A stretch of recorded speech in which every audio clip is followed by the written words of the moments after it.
નમસ્કાર દર્શક મિત્રો, અમદાવાદ ટ્રુથ ફાઇલમાં આપનું સ્વાગત છે અને હું છું શોકત હુસેન મલેક. આજે આપણી સાથે મક્તમપુરાના સામાજિક કાર્યકર એજાઝ ખાન પઠાણ જોડાયેલા છે. આપણે આજે ચૂંટણી વિશે થોડી એમની સાથે ચર્ચા કરીશું. अस्सलाम वालेकुम। मेरा नाम एजाज खान पठान। मैं एक सामाजिक कार्यकर्ता हूं और मैं अभी 2026 का जो इलेक्शन डिक्लेयर हुआ है इसमें मक्तमपुरा वार्ड से कॉरपोरेशन का चुनाव लड़ने वाला हूं। એજાઝભાઈ, આપની સાથે બીજું કોંગ્રેસ પાર્ટીથી અપક્ષ અને અપક્ષથી એમઆઈએમ સુધીની જે આપણી યાત્રા રહી એને શોર્ટ ફોર્મમાં આપ કેવી રીતે ડિસ્ક્રાઇબ કરશો? નાની ઉંમરની અંદર કોલેજમાં ગયો 2004થી, ત્યારથી એનએસયુઆઈમાં જોડાયો. 2004થી લઈને 2009 સુધી મેં એનએસયુઆઈના કાર્યકર્તા તરીકે કામ કર્યું. અમદાવાદ શહેરના સંગઠન મંત્રીનો હોદ્દો મેં રાખ્યો હતો. ત્યારબાદ જે રાહુલ ગાંધીની સિસ્ટમ આવી એની અંદર યુવા કોંગ્રેસનો ઇલેક્શન લડ્યો અને 3 વખત યુવા કોંગ્રેસનો પ્રમુખ બન્યો અને 3 ઇલેક્શન જીતીને વિધાનસભા પ્રમુખ તરીકે મેં કામ કર્યું. ત્યારબાદ ઇલેક્શન આવ્યા.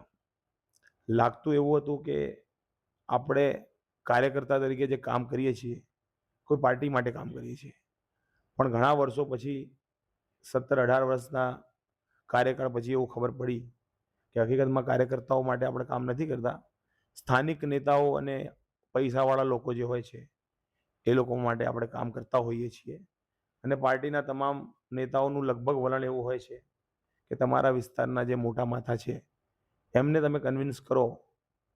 એ બાબતને લઈને મને એ વખતે લાગી આવ્યું હતું અને 5 તારીખે ફેબ્રુઆરીમાં ઇલેક્શનનો ફોર્મ ભરવાનો જે છેલ્લો દિવસ 6 તારીખ હતી એ વખતે મેં ગયા વખતે કોર્પોરેશનનો ફોર્મ ભર્યો હતો.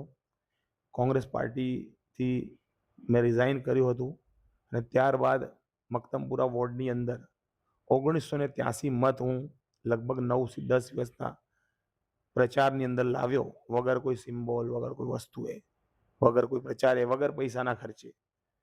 અને એકંદરે એવું થયું કે પેનલની જે હારજીત હતી એની અંદર મારા મત ગણી શકાય એવા હતા. જે હારજીત હતી એ લગભગ 700 થી લઈને 1200-1500 મતની હતી અને મારી જોડે 1983 મત હતા. એટલે હું કદાચ જીતી તો ના શક્યો, પણ એવું લોકોનું કહેવું હતું, લોકોના મતે હું તો જીતવા માટે જ લડ્યો હતો, પણ લોકોનું એવું કહેવું હતું કે તમે કોઈને હરાવી દીધા છે.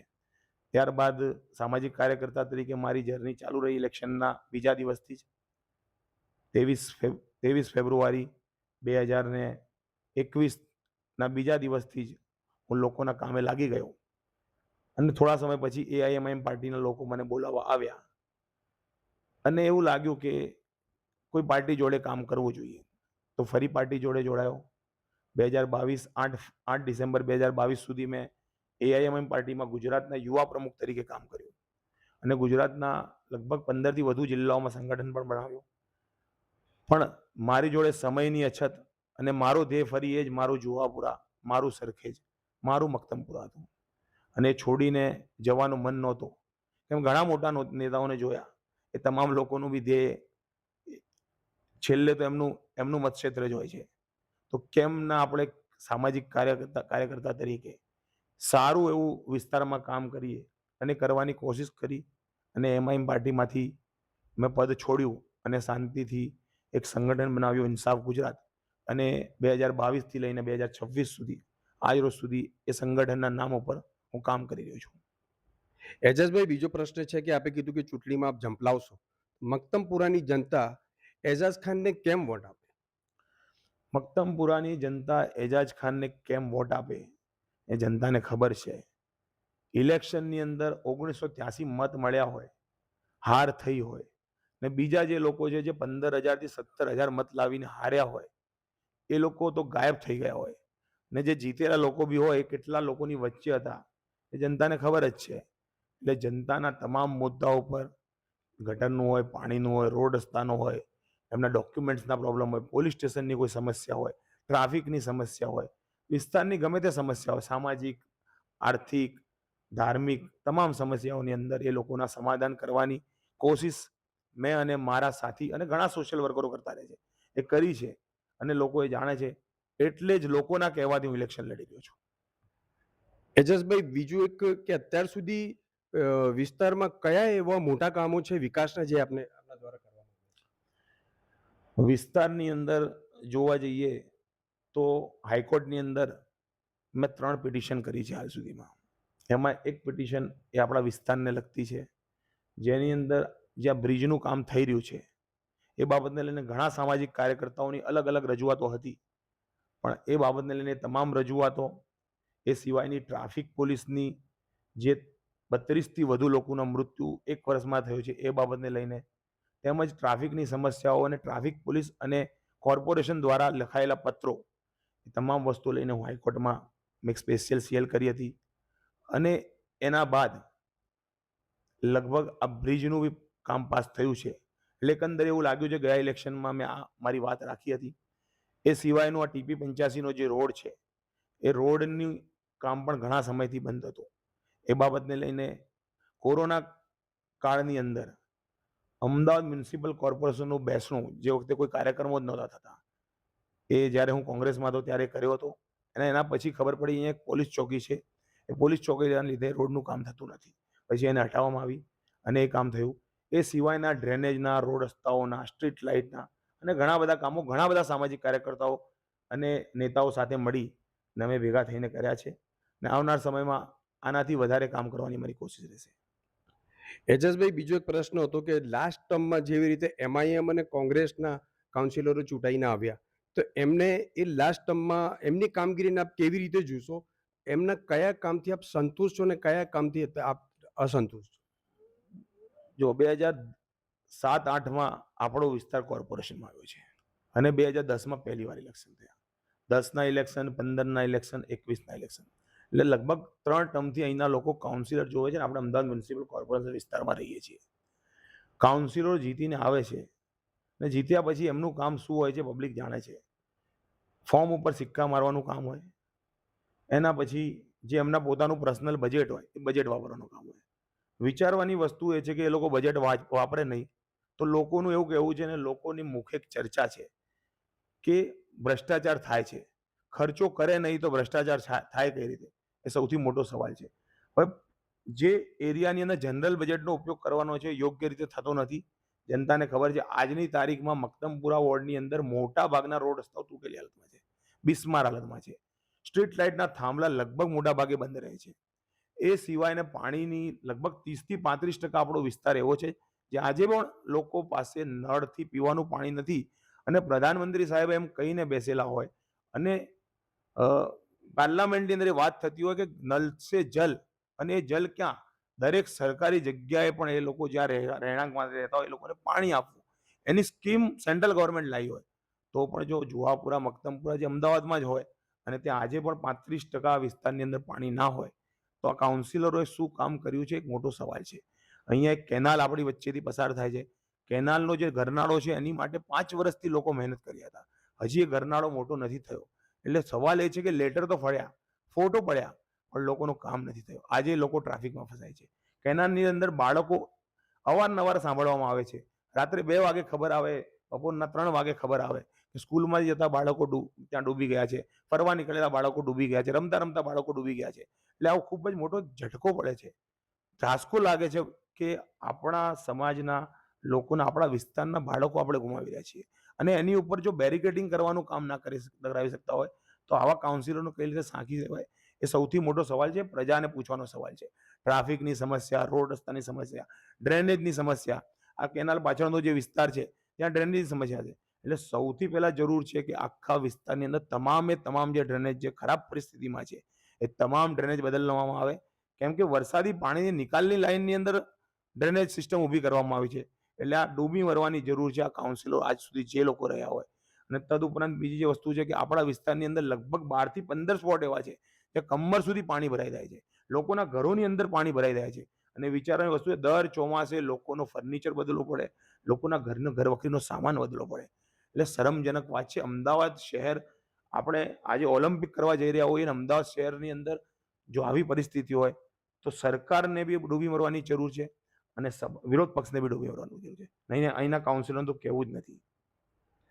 એજસભાઈ, 2026ની ચૂંટણીમાં તમારી આગળની પ્લાનિંગ સ્ટ્રેટેજી શું છે?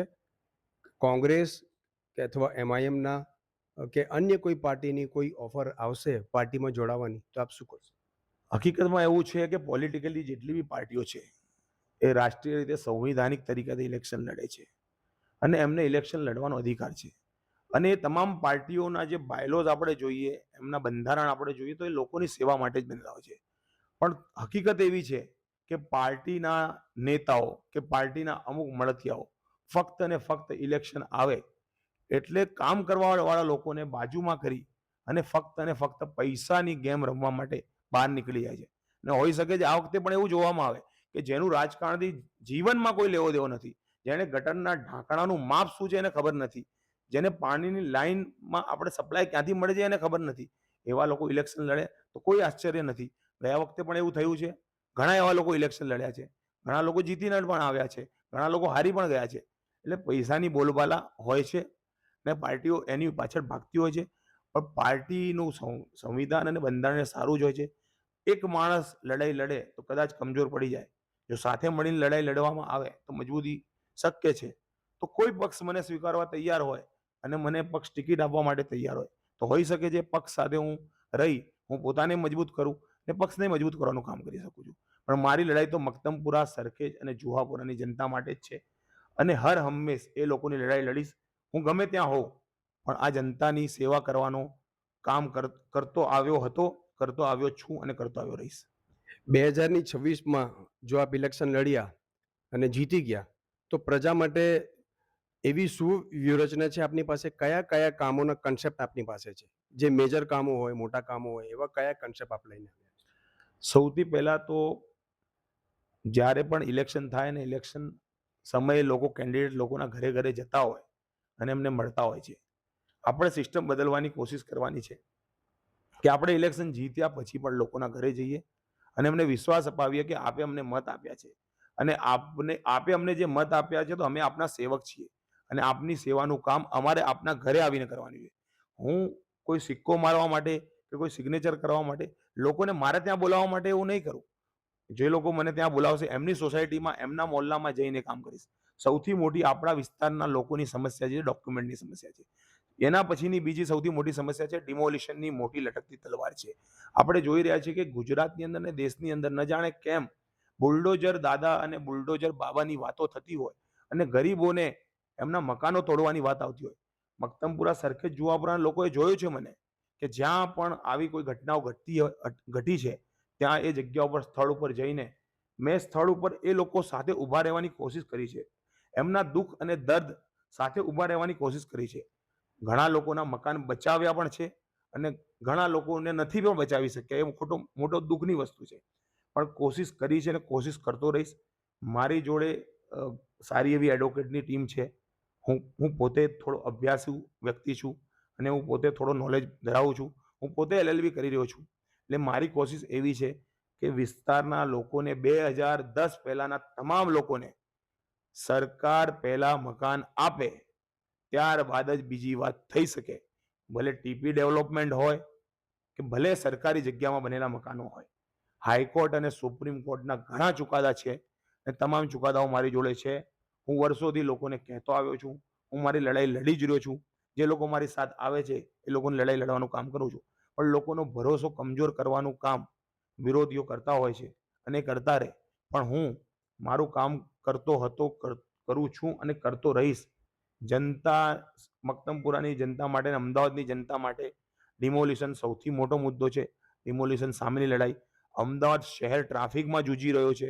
મક્તમપુરા પણ ટ્રાફિકમાં જૂજી રહ્યો છે. તો ટ્રાફિક સમસ્યાથી નિરાકરણ કરવાનું, અહીંના લોકો માટે સિનિયર સિટીઝન પાર્ક બને, અહીંના લોકો માટે સારી એવી વ્યવસ્થા, ગાર્ડનની વ્યવસ્થા ઊભી થાય, અહીંયા સારી હોસ્પિટલો ઊભી થાય, અહીંયા બાળકો માટે એક સારો પ્લેગ્રાઉન્ડ ઊભો થાય, અહીંયા એક સારી સ્કૂલ બને, સ્કૂલને મેનેજ કરવા માટેની તમામ સ્કૂલોમાં કમિટીઓ બને અને તમામ જગ્યાએ રોડ, ગટર અને પાણીની સમસ્યાઓ બિલકુલ ખતમ થઈ જાય.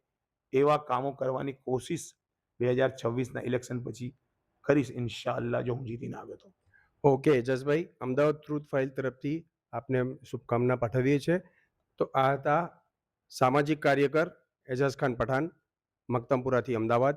નમસ્કાર.